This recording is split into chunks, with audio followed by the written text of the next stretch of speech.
I'm with Yechezkel Lifshitz, who is the Director General of the Israeli Water Authority. Now, we're talking about Israel pumping desalinated water into the Sea of Galilee. Is this project the first of its kind?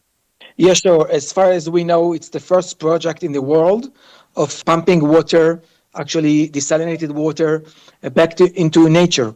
In Israel, we used to treat the nature as something that can give us water, can produce water for us.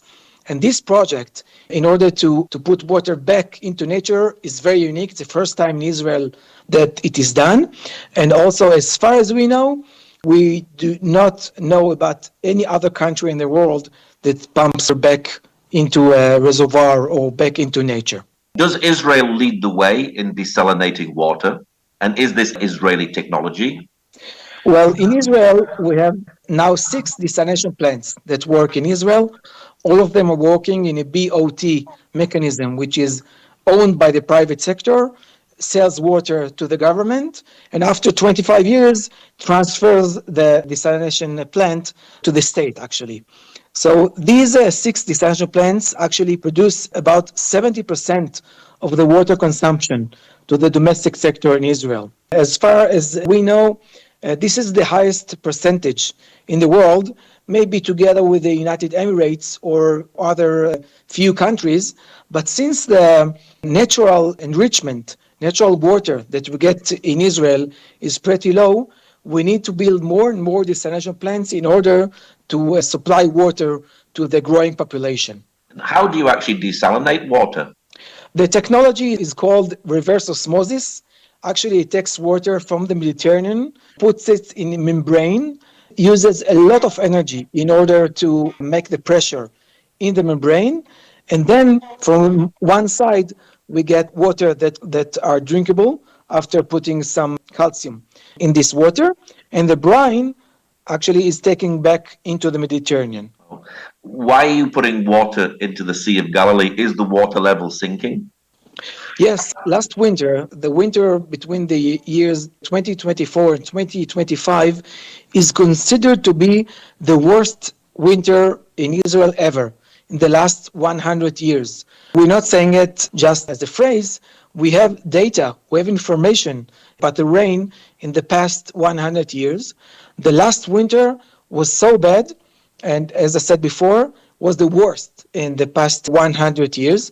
Because of that, the sea level in the Sea of Galilee went down sharply, and that's why we have to pump almost no water from the Sea of Galilee and to put back water, desalinated water, back into the Sea of Galilee. How big a job is this pumping water into the Sea of Galilee?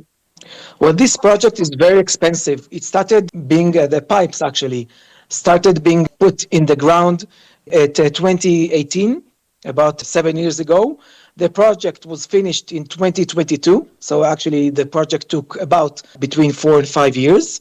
Actually, it takes water from the desalination plants that are located along the beach in Israel. The water is pumped close to the Sea of Galilee, close to the Kinneret. And then the water is pumped into a lake called Salmon Lake. It's a small lake, or actually a small river in Israel, and through this lake into the Kinneret. So actually this project was finished almost 3 years ago, but since the sea level in the Sea of Galilee was pretty high due to 4 or 5 very good winter seasons that we have had since 2018 and 2023, we didn't actually use this project.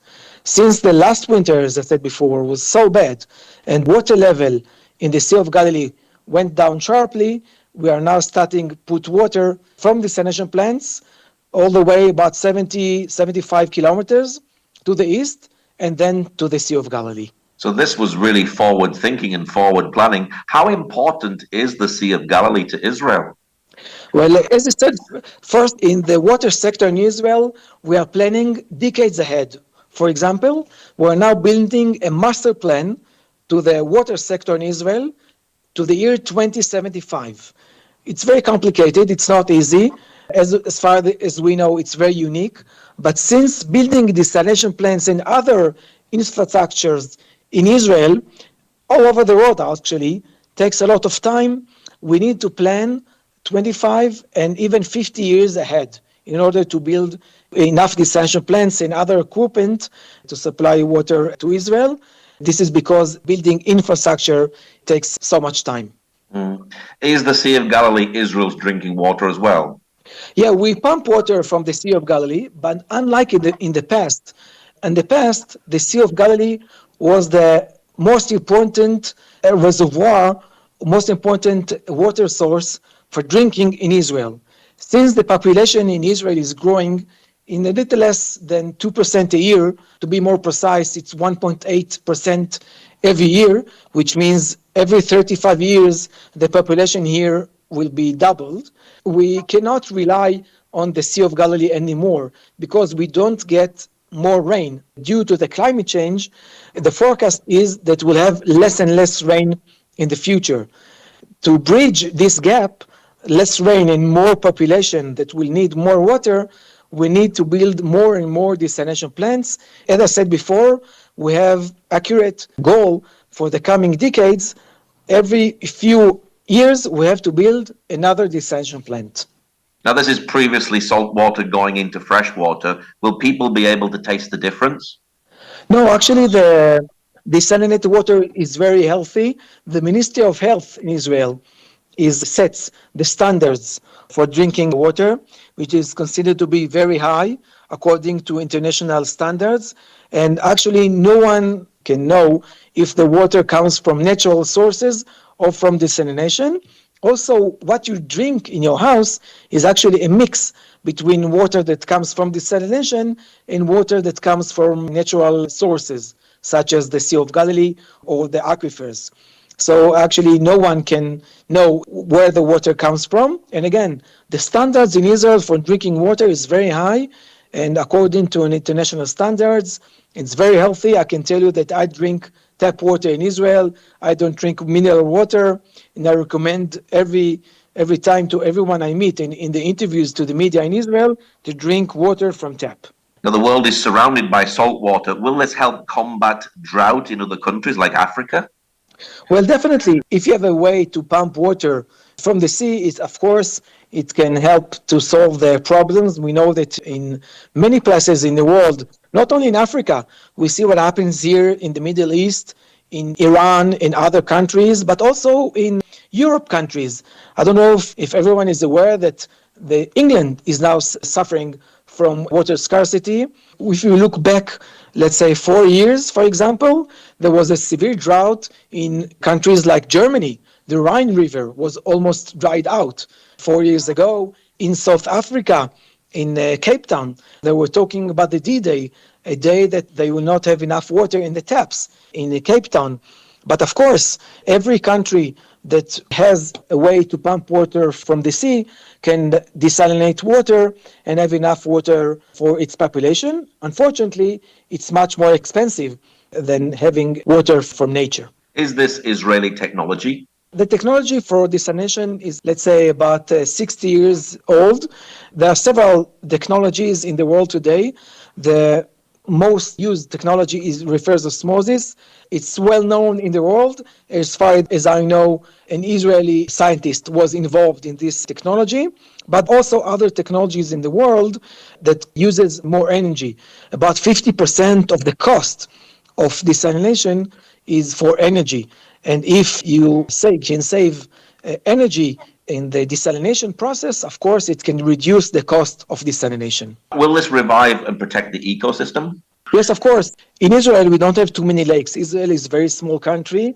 We don't have too many lakes, too many springs, especially in the north of Israel. That's why we're trying to release natural springs and natural lakes to flow all the time in order to have places to travel and to have trips in Israel. And of course, if you don't pump water from springs and from lakes, this water can be used for nature, for animals, and for other uses. Now, every country needs water. Does this strengthen the nation of Israel? Yes, of course. Since in water we want to be independent, we cannot rely in the area of water on neighbors or other countries. It was said in the past that Israel will buy water from foreign countries. And fortunately, we didn't rely on this solution, and we decided that in water we want to be independent.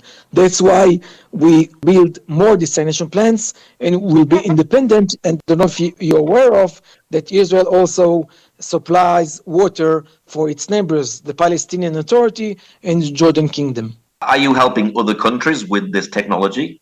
Yes, there are many startup Israeli companies that deal with water. The water sector in Israel, considered to be, according to the World Bank and the OECD, is considered to be as one of the best water sectors in the world. There are many Israeli companies that have a lot of very interesting technologies in order to save water, in order to avoid water leaks, in order to treat the sewage, and etc.